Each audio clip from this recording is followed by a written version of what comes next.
thanks for coming along. And I think it's only right that we start off by congratulating Piping Live on its 10th anniversary. I think the job they've done over the last 10 years has been fantastic. It's a great honour for me to be part of the 10th anniversary. Well done, Roddy and the team for that.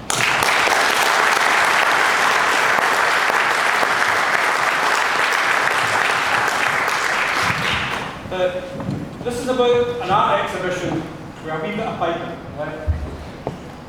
To tie it in. But all the paintings that you'll see today are by myself and Duncan Brown. I am relatively new to exhibiting art in public buildings and galleries, but it's thanks to Duncan that I found a great hobby for relaxing and emptying the head of all the fast pace of things in modern life. And it's thanks to Duncan for that. I even managed to forget about pipe bands, although prone to humming a few pipe tunes when I paint, but that's about it. It's very precious time. For those of you that don't know Duncan, he's a well-known Scottish artist and historian. His exhibitions all over Scotland have enjoyed the highest praise. In fact, it was Nigel Tranter that was once quoted as saying that Duncan was the finest Scottish historical painter.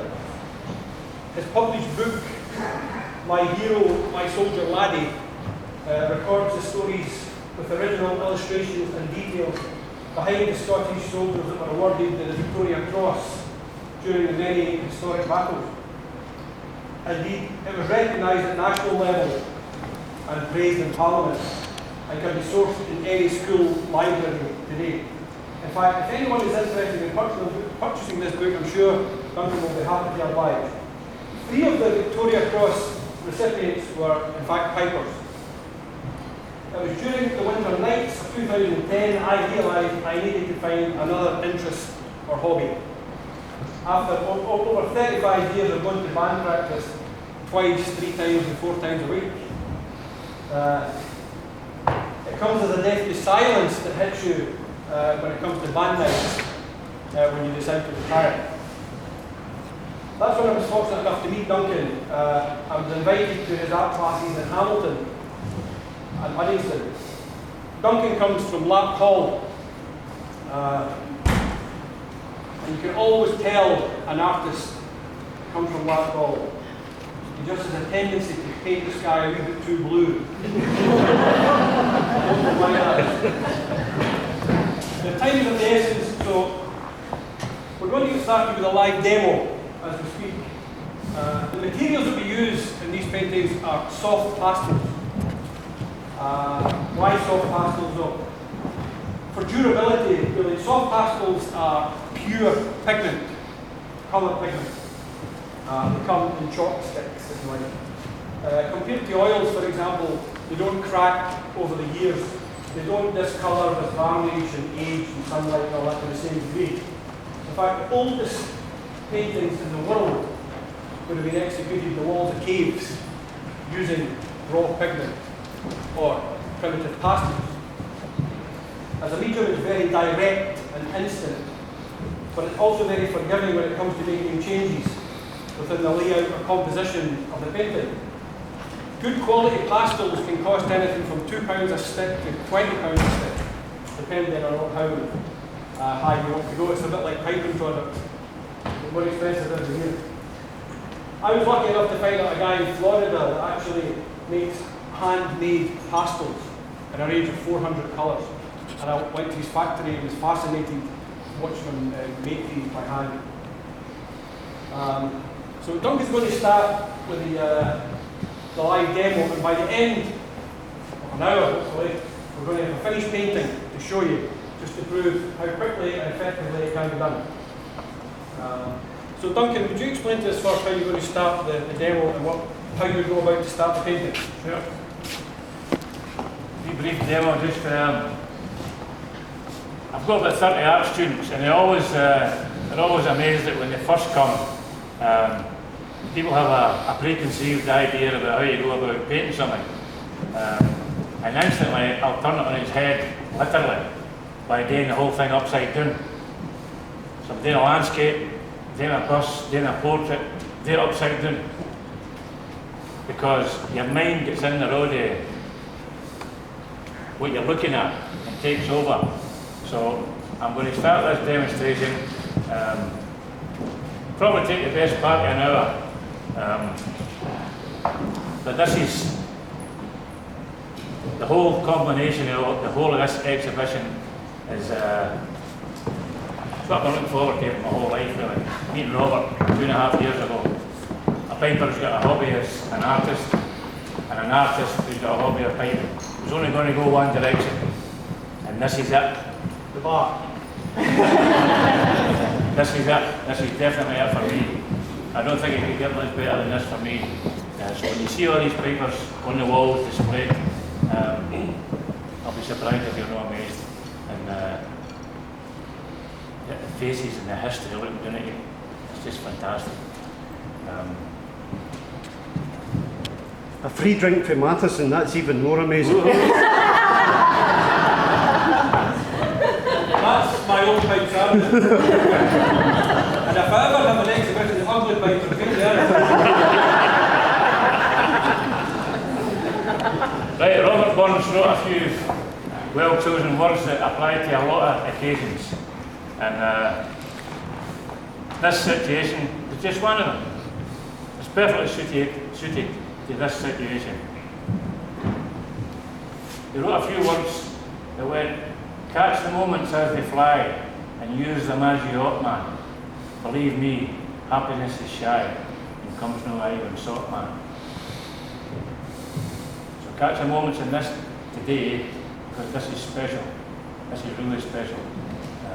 We know let Robert get on with his bit, and I'm going to start this demonstration. So in and out, we'll be coming in and out of each other's presentations as the hour develops. So I'm going to start this demonstration now, upside down. He's going to stand on his head.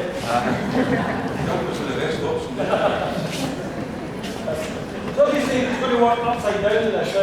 It's a technique used to stop your mind playing tricks on you.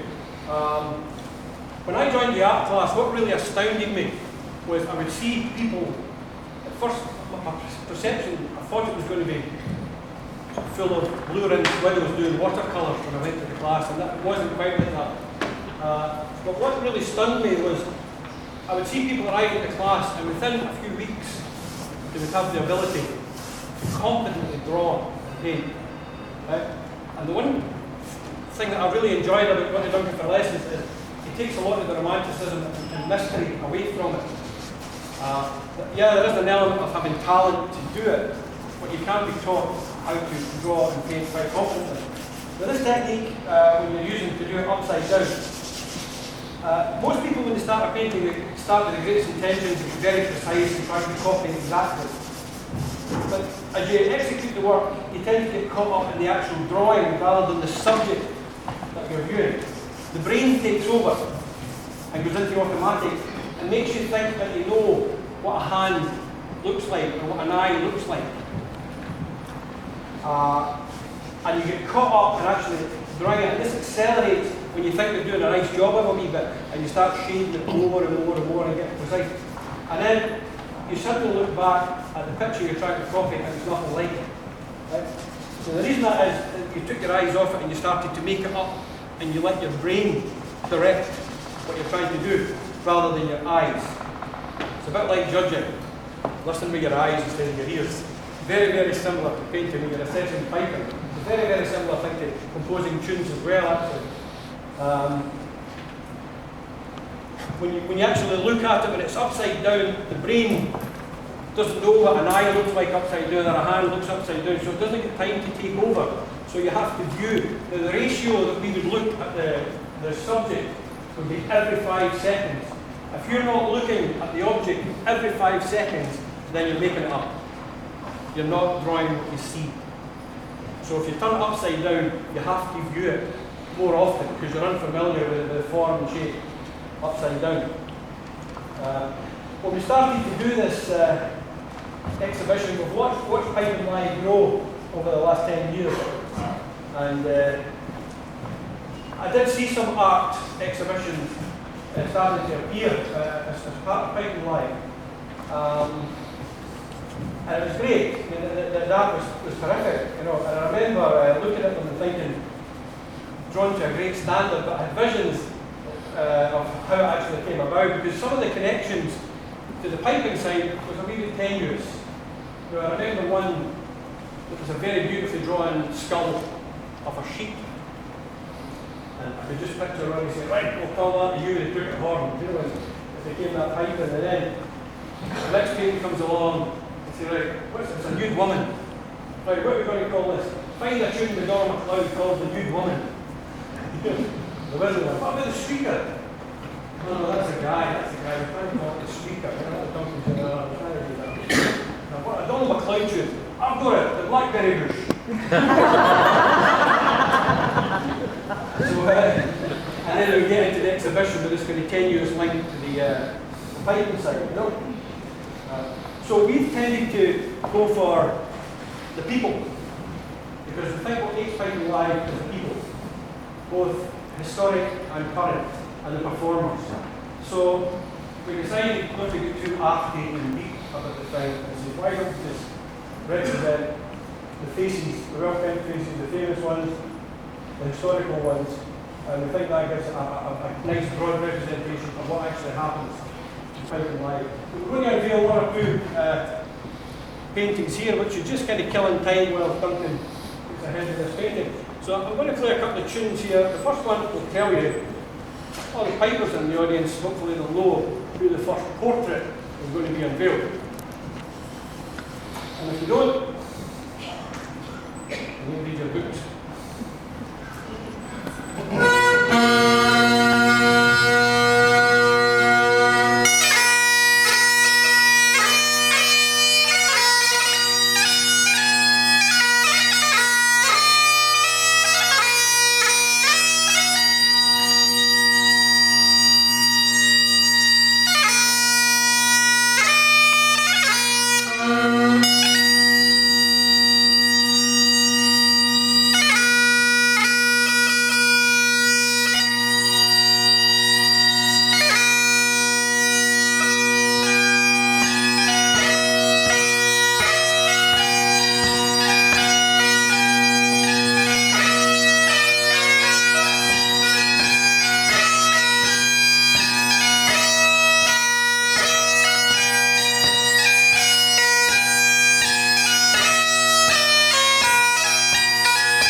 John Burke's John Deere kind of piper. You see him featured here with the raffle in the background, the trophy.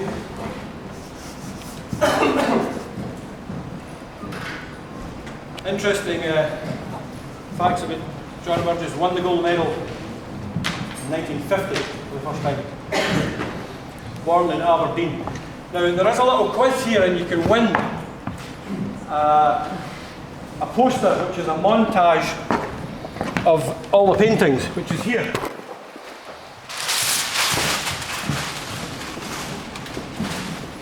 So in front of this, and there's 10 questions you can answer. They're very simple questions, for sure. All the answers are actually on the pictures as well. The second tune is a tune called the Braemar Gallery, which is a G.S. McClellan tune. And this is a painting that Duncan's done with G.S. McClellan and pipe major Robert Reid.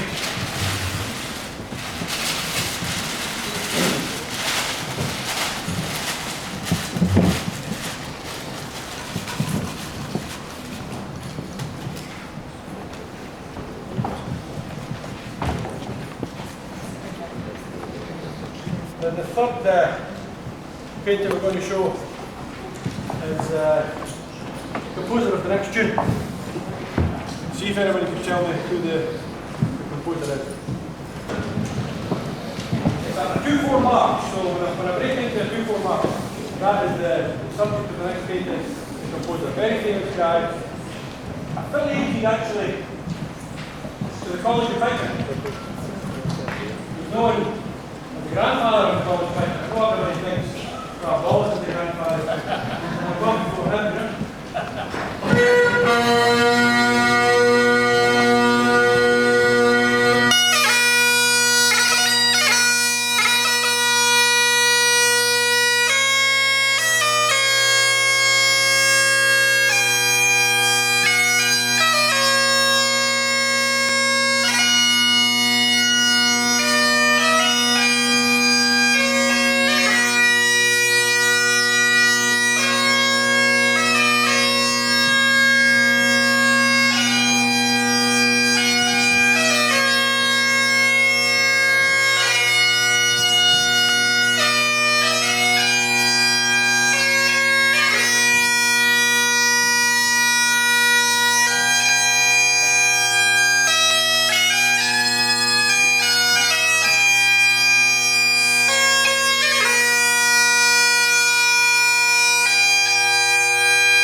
Blind up to the deal. The famous blind piper. You taught at the college, right? Yes.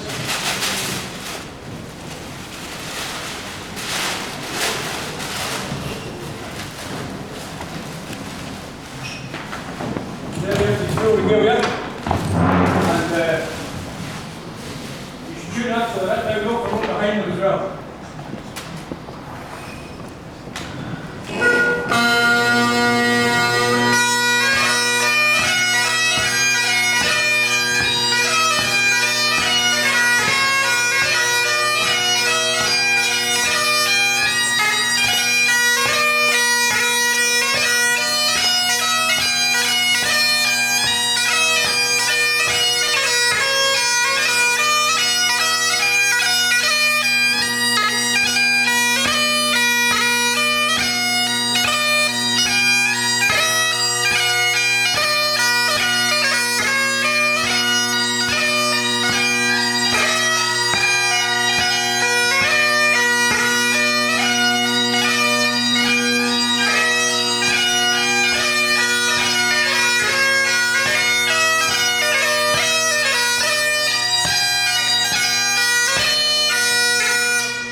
Okay, Duncan, how are we getting on so far? I don't know. Right, at this stage I'm going to turn it up the other way now and have a look at it, see what it looks like the right way up. And then I'll start trying to put some details into it that way. But the painting's actually what they call the McCrimmon Mound. It's a monument in Skye with the McCrimmon Pipers. Quite a big monument. That's about the size of a human being next to it. So it's quite a big thing. And the stag that I'm putting in is a copy of the Monarch of the Glen. But everything's upside down, so I'm going to flip it round the other way and see what it looks like. It won't be perfect, it definitely won't be perfect, but it's enough to give me a good idea of where to go from here. I'm going to flip it round the other way now.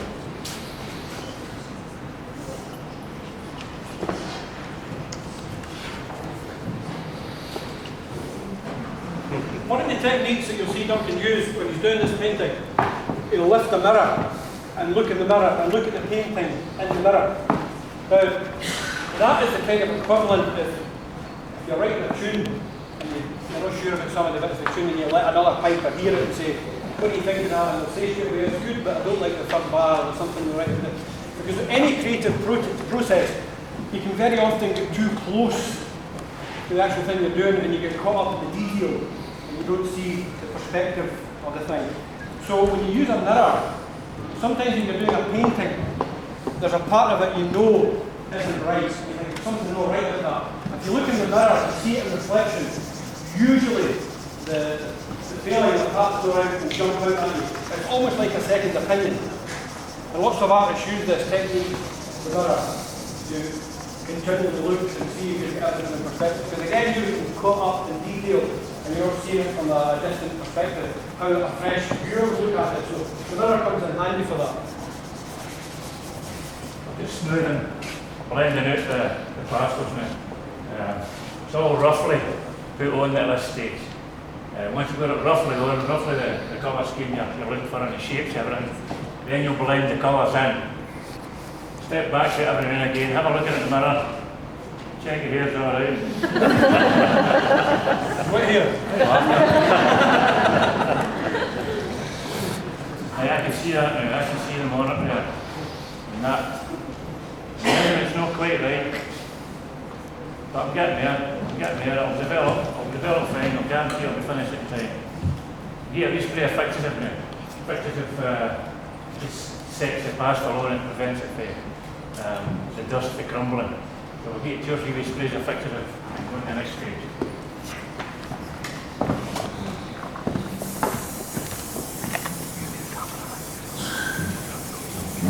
Important thing is to get everything on the page in a rough manner.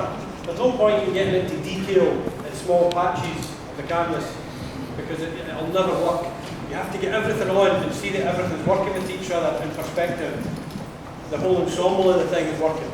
And then you start to pick out the details of the subject that you want to bring to the foreground. If you look at the finite detail in everything, you have things fight with each other. you know. And there's no centrepiece and there's no focus. It's a bit like putting a band medley together. So you find detail and fancy stuff and everything, it all fights with each other. You know, you don't get any general journey from the start to the end, and it's the very same in a painting. The next subject is a very famous composer and piper. I'm hoping it's done with the right canvas when I say this.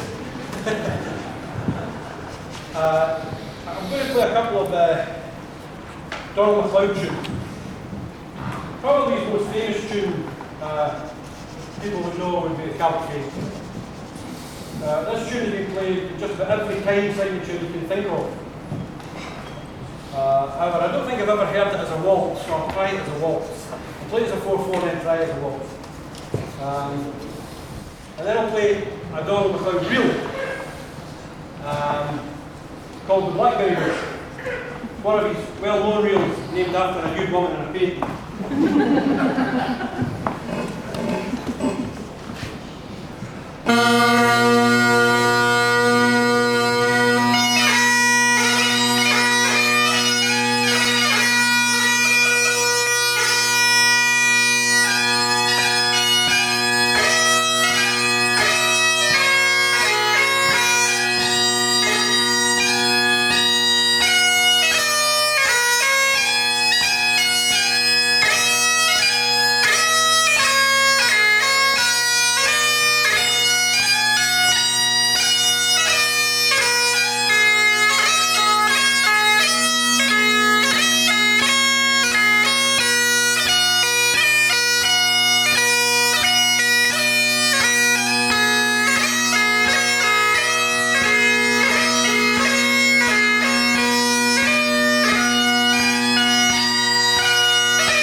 Dormer played not only playing pipes, but Duncan got the smiling as well. Pipes must be going well. If any of you have any questions about the painting, feel free to ask. This is very informal. If you want to ask any questions, don't be afraid. Stick your hand up. Have you finished this yet? Oh, no.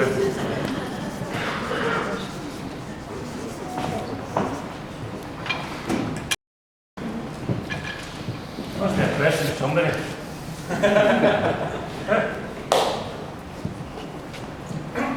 Please don't feel like you have to sit in your seat as well. Just drop off a drink. This is very informal.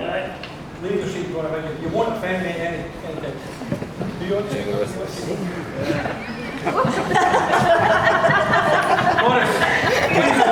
Could you say a second drink? Come on. You're ripping it now. and get me a beer with you. I take it you've got to pay for your second round. Then. I'm kidding. No, just about this, nothing to do with the painting really.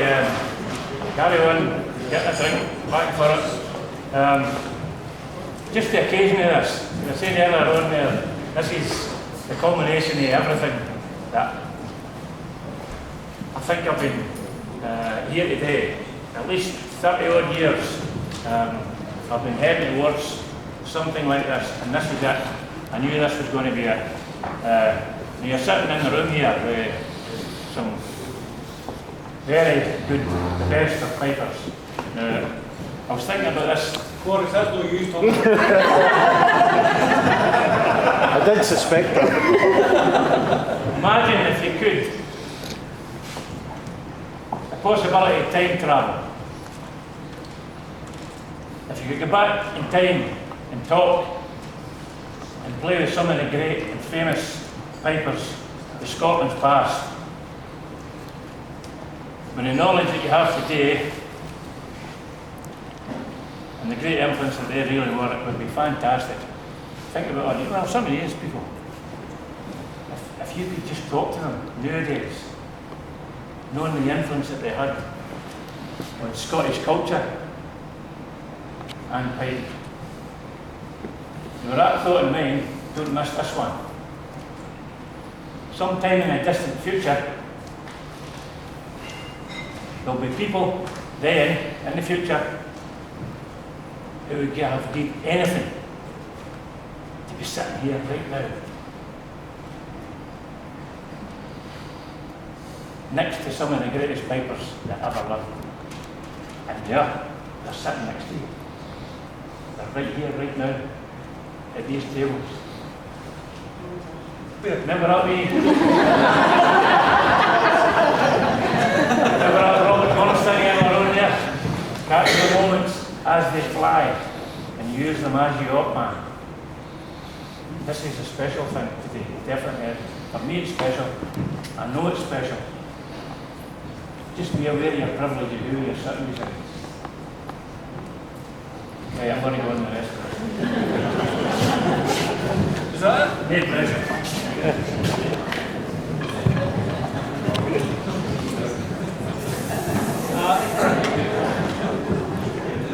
I've got a group of tunes that it's a slow air and some jigs. The jig is written by probably one of the best competing pipers ever. And that is this portrait here. Weapons on for Steve Rock and winning just about every competition you can think of.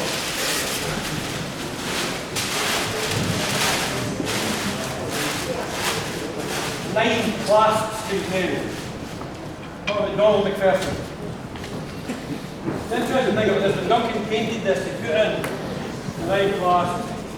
And then he always hides his signature somewhere in the painting. That's one of his, that's his brand, if you like. When you ever see a Duncan Brown painting, the signature will be hidden somewhere within the thing. And he slipped his name on one of the clasps. Dream on. So you will see that in Duncan's paintings, and the signature is hidden within the composition. The last painting is probably one of the most gifted and innovative composers of all time for me. A true musical genius when it comes to piping originality. When this guy picked up a set of pipes, the room went quiet. His recording set pipes is one of the light and his influence pipers and folk musicians throughout the world. Many composers have enjoyed success and even influenced the foot soldiers of piping across the world, but this guy influenced the very best of players as well. And I was fortunate enough to have known him as a very young player and playing in the Macallan Trophy in Oriel, where I make no bones about it. It was very much influenced with him and how he played the music. And I think he's one of the greatest pipers ever. We lost him very young, but it's Gordon Duncan.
No, come up now.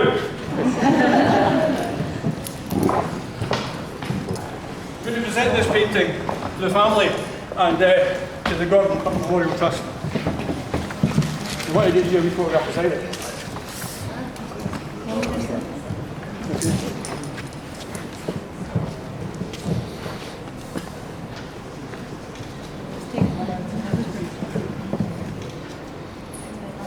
Okay. Thank you.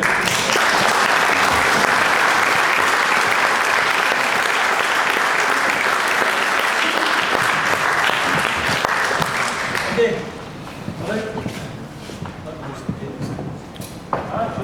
Okay. Going to have a wee. Now we can go and look at the paintings, have a few more drinks.